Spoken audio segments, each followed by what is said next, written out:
Are you looking for a device that plays Android games, has a square aspect ratio screen, and can even play Nintendo 3DS games? Well, you're in luck because this is the Anbernic RG Cube, and it ain't for squares.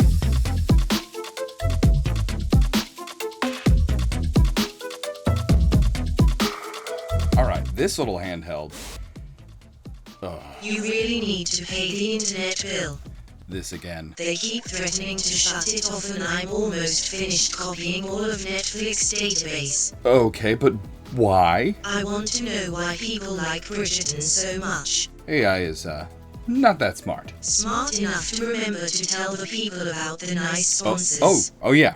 JLC PCB. They are a one-stop industrial electronic platform, realizing digital PCBA processing by incorporating EDA, PCB, parts sourcing, and PCBA services. So that means they could make me a Walkman? Yes, and with increasing investment in innovation and digital systems, they are a leading global PCB and PCBA manufacturer, providing the rapid production of high reliability and cost-effective products. Good, because these things are really complicated to fix, and it's not very complicated to order really complicated PCBs on this website. Exactly, and JLC PCB makes the cheapest but top quality PCBs possible because of scaling effect, extremely high production efficiency with less manpower cost. Manpower cost? Yes, maybe we'll eventually outsource you. Okay. So remember to sign up using the link below and try JLC PCB, and if you sign up using my link in the description you get a $60 new user coupon. Can I get the coupon? No, you have to pay full price. Well, see if you get any upgrades then. Forget her.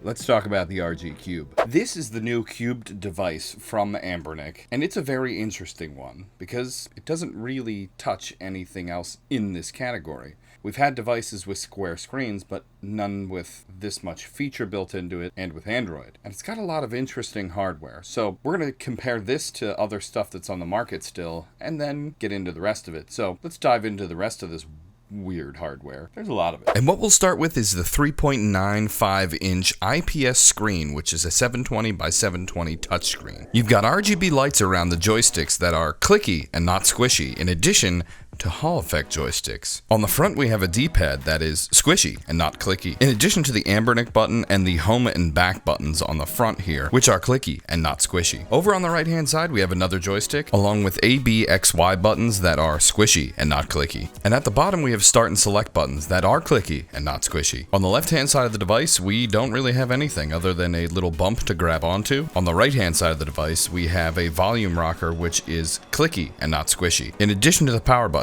which is also clicky and not squishy. On the bottom we have two speaker grills for sound, and the speakers are plenty loud. On the top is where we have some holes. An exhaust hole for heat to come out of, a 3.5mm headphone jack for sound, a USB-C jack for charging, and an SD card hole for SD cards. On the top we also have LB and RB, which are clicky and not squishy. We also have LT and RT, which are Hall effect triggers, which are squishy and not clicky. And finally on the back we have some branding in addition to a fan, which is a nice feature on these type of devices because when they're around this price they don't normally get a fan. In addition to some grips which make this feel nice in the hand compared to some of the other flatter devices. I really do think it's a cool little device packed with a ton of different features, but it's really going to be up to your taste. Stuff like the RGB, if you really like that, and if you like the bumpiness, or like something flatter like the RGB 30. And I really do think the lights are cool, but I don't think they're needed. And the ergonomic bumps on the back, well, they make the device feel nice and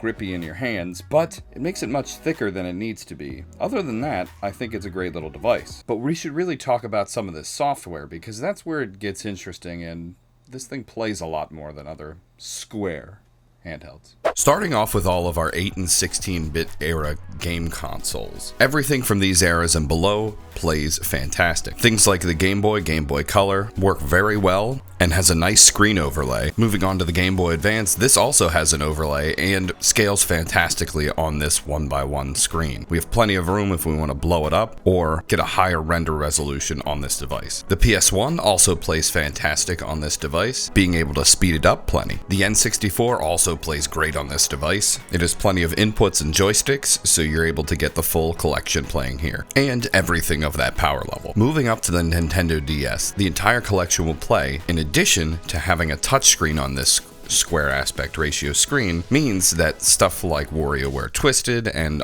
things that need finger input will actually work on this device, which is very cool. The PSP also plays on this device. Now, it won't play all of the games, and to be honest, in this device's screen ratio, I don't really think PlayStation Portable is the way to go for this device. You're looking for something with more of a 16:9 aspect ratio for that, but stuff like Loco Roco doesn't mind being squished. You could play stuff like that. The Wii and GameCube games play great on this device, other than you have to realize that there's no Wii remotes, so stuff like that won't play, but stuff like the Wind Waker and a bunch of other popular titles will play totally fine on this device. You'll just have to think about the inputs and what you have before you play them. And it scales pretty well to a square aspect ratio. Now, it can also play PS2 games, but the PS2 games for me were hit and miss. You definitely have to do some fiddling with the settings to get different games to run, and not all of them will run due to the power level. So make sure that if you have this, make sure to have your game mode on in addition to your fan turned up and your CPU turned to high, because there are some settings in the top selection box that you can change to make the games run a little bit easier, unlock the full potential of the CPU. You will get less battery life though. And last for emulation we have is the 3DS. Now, all of the different games that I played incredibly well, and I really like how they added the overlay for this screen. So you have a smaller bottom screen and a big top screen rezzed up to the size of what the 3DS screen ratio would be. I think this plays fantastic on this device, and if you're just using it for simple Pokemon games, it's great. Moving on to non-emulated things, where we have Pico 8 games. Pico 8 is a native 1x1 aspect ratio, so it plays fantastic on this device. The screen ratio to the game sizes are awesome. The game I'm playing here, Asteroid Apocalypse, is very good. Now, moving on to Android gaming. This console has a weird aspect ratio screen. The 1x1 isn't quite a vertical like a phone, but also isn't quite like a horizontal like a phone, because it's either 16:9 or 9:16. This is 1x1.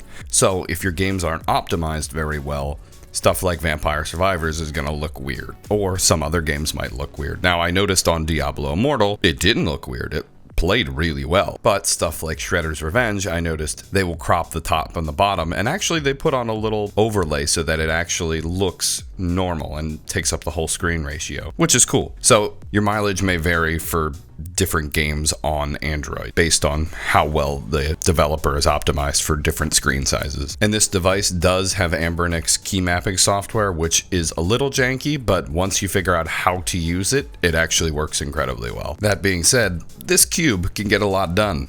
So the hardware on this device is pretty much as powerful as I would want to go for the form factor that this device is in. And the 1x1 aspect ratio screen really narrows down what you can play in full screen. But the stuff that does work and is able to be full screened really shines on this device. And the other thing that I really liked is how the Anbernic launcher is actually looking and performing on this device. It has made a big difference in just the stock overall user experience right out of the box. The launcher feels fully flushed out and nice to use. The software is exactly where I think it needs to be for this type of device. Plenty powerful, and a good operating system adds on to back it up. In addition to this, it's running Android and can play Android games, and even some ports.